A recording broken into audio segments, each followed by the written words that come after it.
Not going to be as smooth as Mr. Rowe. Not at all. Sure, take it out.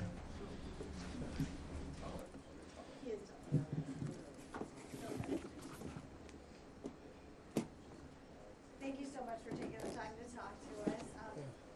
If everybody's ready, what are your thoughts on the verdict? Well, there's definitely an adrenaline dump, now that it's over.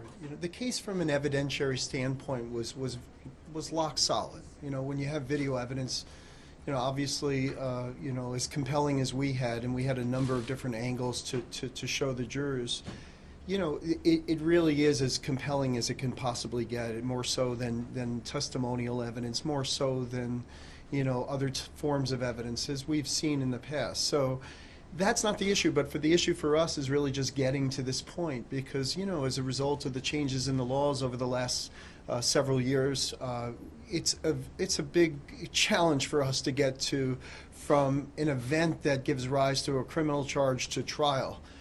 And when it came to this case, which was fully investigated by New York State Police and a number of other law enforcement agencies, the development of investigative materials just, it just kept expanding and expanding. And as a result, the materials then grew to a point where even here in our county, our existing case management system, which enables us to comply with our discovery laws, couldn't handle the amount of gigabytes that were generated from this. It was something like over 32,000 files. And if I look at each and every one of you, I would say that my office is probably about the size of all of us in this room. Can you imagine what we have to do, even setting aside 10,000 or so other criminal files that each have the same discovery obligations, that our legislature in Albany has imposed upon the prosecution. We've had to live under that for the last 2.5 years. And in my view, this case, should have gone to trial a year ago. But in any event, every time there's a delay, it doesn't favor the prosecution. It really is to benefit the defense. It's just as a pragmatic matter, and I can tell you as a former defense attorney, these delays are always the friend of the defense, not the prosecution. And for us, it just meant that we continue with this albatross over our head of trying to make sure that we take in from all kinds of agencies their investigative materials, that we somehow review those materials with a small group of people, that we then digitalize the materials so that they're in a format that we can then push out, and then we disseminate the materials, which is why we had to get our own server set up for all of this. Well, we couldn't, this is overwhelming for us, and it's overwhelming to continue to do this while we're trying to prosecute other cases and keep the county safe. Because, I look around, I see a bunch of familiar faces, but I see a lot of you are coming from outside of the community. Many of you may live in the Buffalo area. I know there's a share of violence there, and that prosecutors and police, offices that handle those cases are overwhelmed themselves. But we suffer from that too. Proportionately, we're also engaged in a war on crime that results from the scourge of drugs in the community. We're seeing more guns that are being employed. I know I'm moving past this case, but I want you to impress upon everyone what I feel that we should speak out about is just how difficult it is to get to trial. That was the big hurdle in the case, was to maintain the integrity of this case that was so, passionately investigated by New York State Police, by Chautauqua County Sheriff's Office, by a host of other agencies that were developing evidence to see, what do we have here? We have this stabbing event. What does this mean? Where is there criminality beyond the localized event? And I would also add that might answer some of your questions is, on top of that, to then put together a case which doesn't compromise in any way, shape, or form the prosecution that is being assembled and is being developed, in Buffalo through our Western District of New York and that U.S. Attorney's Office. And we try to always maintain an excellent relationship with our federal partners. They have access to a lot of investigative resources that we certainly don't here.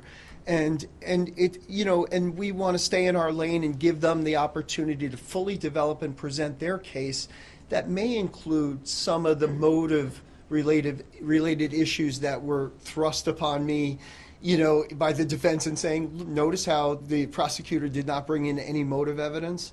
Well, of course not. I had a localized stabbing event. I'm very, I worked on the search warrant applications. We here in Chautauqua County developed evidence that we then shared with our law enforcement partners. Now, we only have access to so much because we have certain mechanisms that only have, that are available to us under state law. But we certainly shared all that information with our federal partners, and we didn't want to do anything that would compromise whatever they are doing on their side, and they're very capable at what they do, and they're very well equipped and resourced to do what they do. I just wanted to get my conviction and do it in such a manner that preserved the integrity of my case and did not compromise anything that was going on elsewhere.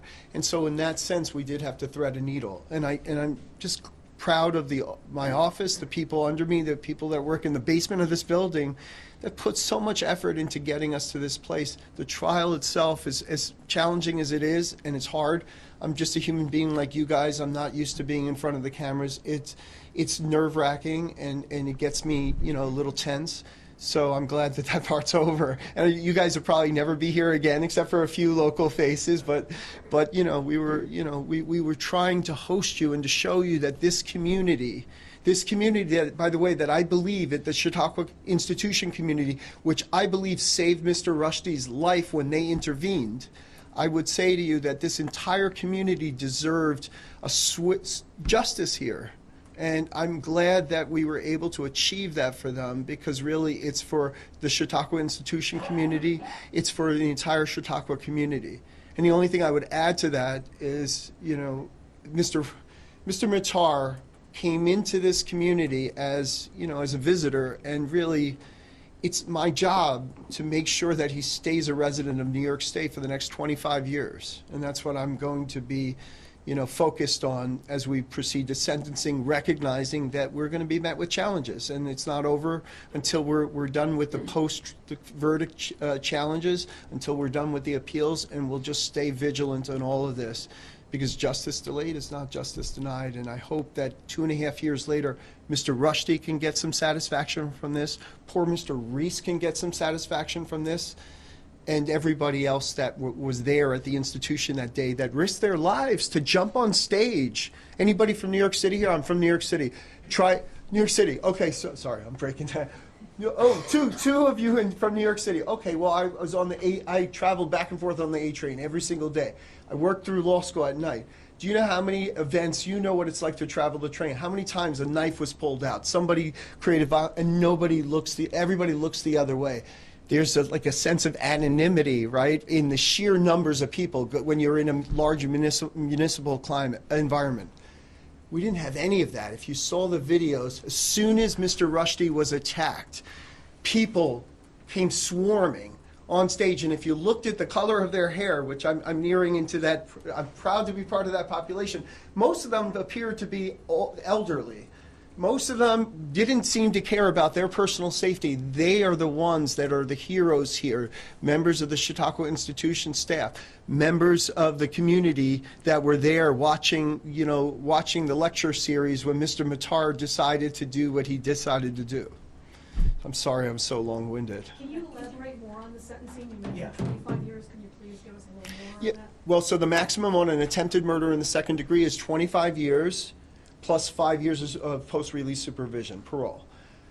The second count of the indictment, on which Mr. Matar was found guilty, assault in the second degree, that carries a 7-year sentence. The difficulty here is that the events, the injuries that were sustained between Mr. Rushdie and Mr. Reese were all entwined in a single occurrence.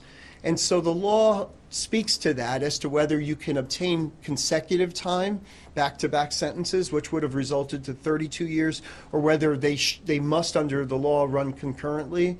And my analysis tells me that, and I always want to be fair here, that really the facts speak to a concurrent disposition. So I believe, even though the cumulative total is 32 years plus 5 years parole supervision, I think we're really looking at 25 plus 5. That's what I'll advocate for. I think that's appropriate here. Can you describe or talk about Mr. Rushdie's involvement in the preparation of this case? Has he been very involved or interested?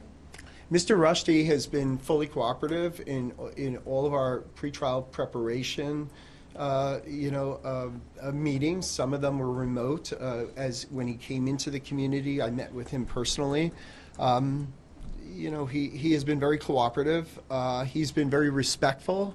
He was very deferential, to us, whatever we did. So I would say that, he was a very, as much as you could say that working with him to achieve this end result was I have no complaints. I was very happy with his engagement in the process. And can I just say one more thing about Mr. Rushdie? One of the things that really disturbs me is if you watch, and for some of us that are older, at this point in our lives, when a fatwa issued in 1989, 30, 40 years later, Mr. Rushdie in many respects has become sort of a meme to people. They don't even recognize who he is, and they don't appreciate the significance of what has occurred to him. This is a 75-year-old man who was attacked from the back by a backstabbing individual who attacked him while he was on stage. We've already gone through the injuries. We're all familiar with those injuries. Let's not forget he's an elderly man, and he still to this day is experiencing significant difficulties, on his life because of this attack. And he could have died. He easily could have bled out on stage. I think you just answered the question, but do you want to offer any response to Mr. Barone's comment? Maybe you heard it. He felt because of publicity this was overcharged. No, I don't. You guys were in the courtroom. Do you think it was overcharged? The issue really is you really have to look at. I would say what law enforcement does is they take what could potentially be a very chaotic event and try to find some type of order by establishing facts through evidence that they're collecting. And then once the facts are established and we have a handle on what happened here, what are we looking at, then we got to pause, evaluate, and make a decision here as to what's the appropriate charge. What provisions of the penal law are implicated. So in any case such as this, you would look and try to figure out what's this individual's intent and look at the surrounding circumstances. I don't want to overcharge a case. I do have something more to say to that. I don't want to keep going about it, but I will say that we then present proposed charges to a grand jury, which are just people like yourselves that come in with no knowledge, and you present them evidence and you read them applicable law, as the judge did here in this trial, and the jurors vote. Those grand jurors vote on the charges. Now, certainly, I'm reading them proposed charges, and I do that in good faith as an officer of the court, as an elected official, as somebody who has to, who has rules of ethics and professional conduct to comply with. I would never overcharge a case. What I think was problematic for the defense was my very, very, very limited plea bargaining in this case. And anybody who knows me knows that's how I operate. If you're going to come in and intentionally, try to kill somebody, I don't care how old you are. We live in a world where 15-year-olds are doing that. Mr. Matar is old enough to know what he did. He planned this. Obviously there's some degree of premeditation in this. It speaks for itself. Mr. Matar, I feel that the charges are appropriate. I don't think there's any legs to that argument. I'm very comfortable opposing the argument that this case was overcharged. I just don't see that. So. Oh, can I just add one more thing? I just want to give you some insight. This is how I feel. I feel that sometimes these slam dunk cases. Oh, I keep doing that. I'm sorry. I hate podium. Sorry about that, guys. No. But the question arises as to, well, you have a case with video evidence. Let's characterize that. I'm just speaking generically as a slam dunk case. Okay, why go to trial on this? Maybe we get rid of that and we move on to something that's more complex. That makes sense, and I think that that's fair. And I struggle with these issues just like anybody else does, because when we go to trial, it costs the county a lot of money. And, we don't have a lot of money here. We're pretty poor. So what do we do here? Well, I'm going to hold people's feet to the fire in the cases where I do have evidence. The question is, where I have evidence that I feel in my, my analysis gives me a reasonable degree of certainty that I'm going to get a conviction. But I want that because there are a host of other cases that don't have the luxury of video evidence and having a criminal event occur in front of 1,007 people and a couple thousand other people, watching remotely on video recorded equipment. Right? I mean, so I have a lot of cases where it's more like 50-50 if I'm going to win. Maybe it's only 30-70 with the odds against me. Well, guess what? If I believe that those cases should be tried, I want to go to trial on those, and I might lose. In fact, I have lost. But I'll always fight if I believe we have the case and we have sufficient evidence and I'm not doing anything unethical. And I need some good cases so that I have a little bit of bank and cachet so that the community can say to me, you know what, we want you to fight for these cases that are borderline, they're iffy, right? Don't give everything away. If you think that somebody is guilty of a crime, fight it out. But in order to do that on some of those 50-50 cases, yeah, I'm going to hold the line on these firm cases where we happen to have evidence, because I'll tell you what, the conduct was so horrid that I personally believe that the maximum provided under the law isn't sufficient. Thanks for hearing me out on that. I don't have I never have an outlet to say these things.